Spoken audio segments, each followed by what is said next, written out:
Pai das misericórdias e Deus de toda a consolação, ouvi-nos. Que alegria nós retomarmos o nosso programa, o Pai das Misericórdias, abrindo assim o nosso coração a Deus e entregando a Ele nossas vidas e aprendendo também, porque um filho tem sempre o que aprender, uma filha tem sempre o que aprender com o pai alguma coisa.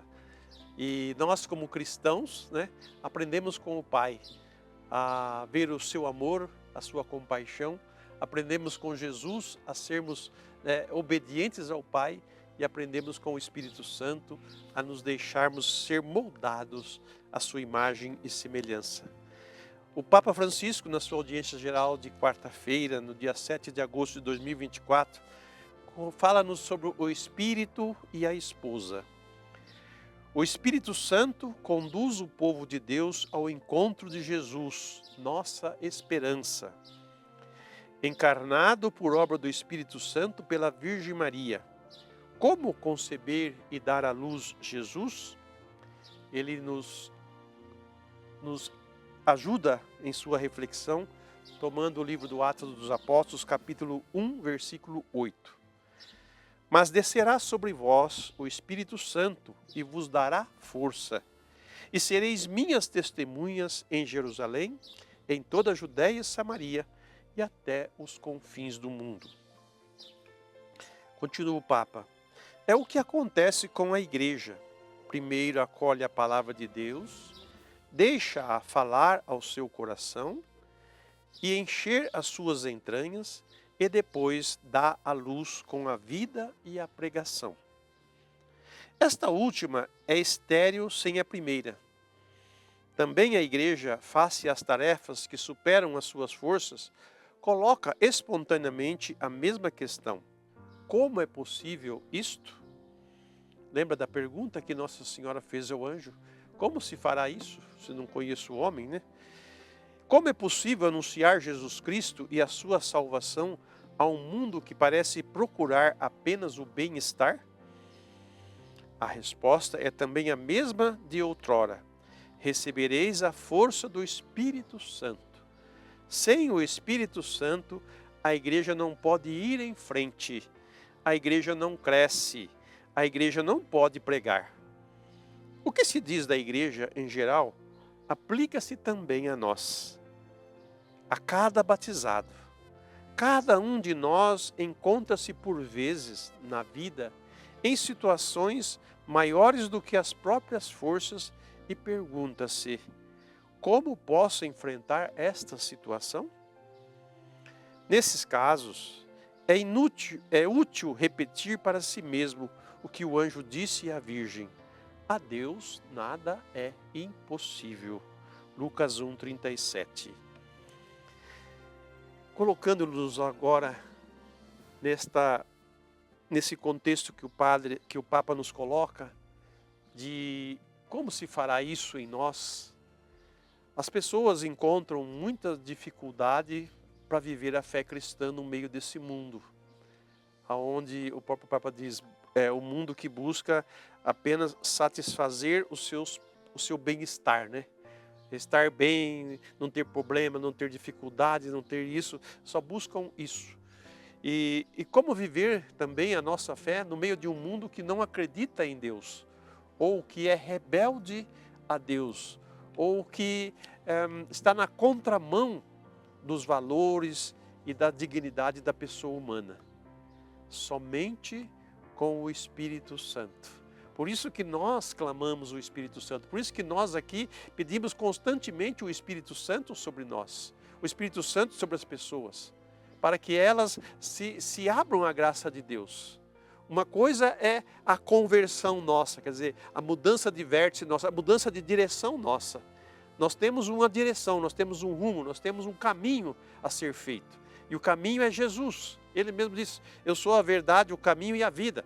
Então, Ele é o caminho. Se nós não fizermos o caminho de Jesus, o caminho de obediência ao Pai, o caminho de fidelidade ao plano de Deus, nós estaremos na corda bamba do mundo. Ou podemos cair para um lado, cair para o outro. Ou podemos sofrer também por nós não tomarmos a decisão correta. Por isso, diante de nossas fraquezas, diante de nossas impossibilidades, o Espírito Santo é aquele que vai nos ajudar. É aquele que vai nos dar a força de que precisamos. Muitos receberam o batismo, fizeram a primeira Eucaristia, fizeram o crisma, mas nunca se importaram com a fé, com a religião, com Deus e vivem a sua vida no mundo achando que Deus tem que fazer só a vontade deles. E eles não têm que fazer nada da parte deles. Se der tudo errado, a culpa é de Deus. Se nada funcionar, a culpa é de Deus. E se a situação está assim, a culpa é de Deus. Mas não faz nada para mudar em si mesmo aquilo que é preciso mudar.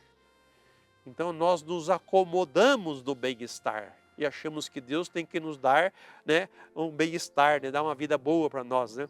Sim, Ele nos dá vida boa, mas não como esse mundo dá, porque essa vida boa do mundo acaba. Mas a vida que Ele quer dar para nós é uma vida que já começa aqui e continua na vida eterna, que é uma vida na sua paz, que é uma vida reconciliada, que é uma vida de filho e de filha de Deus. Então, clamar o Espírito Santo, pedir o Espírito Santo para nós, para a nossa vida, você que é esposa, você que é filha, você que é responsável por um departamento, por uma empresa, você que é da pública, né, da repartição pública, é governador, é prefeito, seja lá quem for, que posição que ocupe, né, precisa pedir o Espírito Santo de Deus, para que você possa ter clareza e força para poder agir, para poder fazer as coisas e enfrentar as contradições e enfrentar o contrário. Não é lutar contra o contrário, mas enfrentar o contrário. O contrário a gente se enfrenta com a verdade, porque a verdade por si mesma, ela destrói todo o projeto negativo, todo o projeto errôneo. Então, se você quer ser uma pessoa assertiva na vida, você quer ser uma pessoa que vai caminhar nessa direção e que as coisas vão funcionar para o seu lado, peça ao Espírito Santo. Ele vai te dar a luz, a sabedoria, a inteligência, a força que você precisa para viver como filho e filha de Deus. A contrapartida é essa resposta positiva a Deus, de fé e de obediência a Ele. Sem essas coisas nós não vamos conseguir mesmo, né? Mas como o anjo respondeu para Nossa Senhora quando ela disse: como se fará isso se eu não conheço homem algum, né? E ele vai dizer que para Deus nada é impossível. Quer dizer, fazer uma mulher conceber sem ter um contato com um homem, né? Então para Deus nada é impossível. Ele fala no contexto quando ele estava dizendo que Isabel, tua parenta, estava no 6º mês de gravidez, e porque para Deus nada é impossível. Se para Deus nada é impossível, se eu creio naquele que é o Deus do impossível, tudo me torna possível, segundo a verdade, segundo o bem que Deus quer para nós. Então, escutá-lo, acolhê-lo em nosso coração, em nossa vida, e permitir que Ele haja, que Ele produza em nós os frutos da sua palavra, do seu bem-querer para nós, nós vamos ter sucesso, vou dizer assim, né? Nós vamos ter um desempenho muito diferente.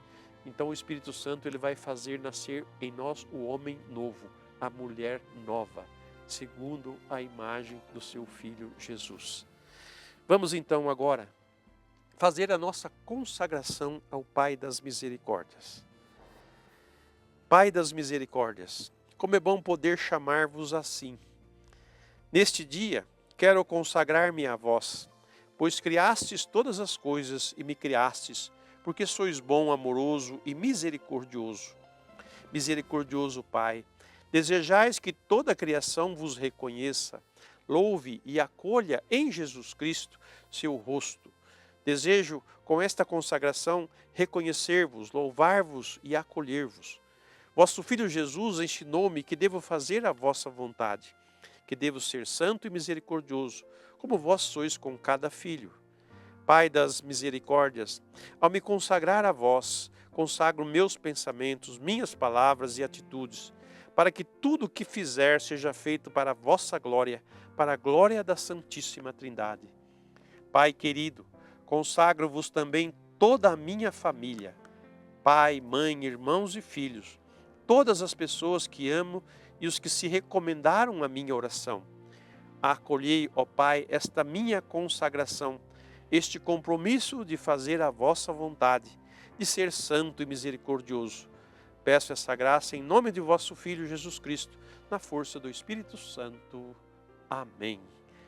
Desça sobre você, sobre sua casa e sua família, a bênção do Deus Todo-Poderoso, Pai, Filho e Espírito Santo. Amém.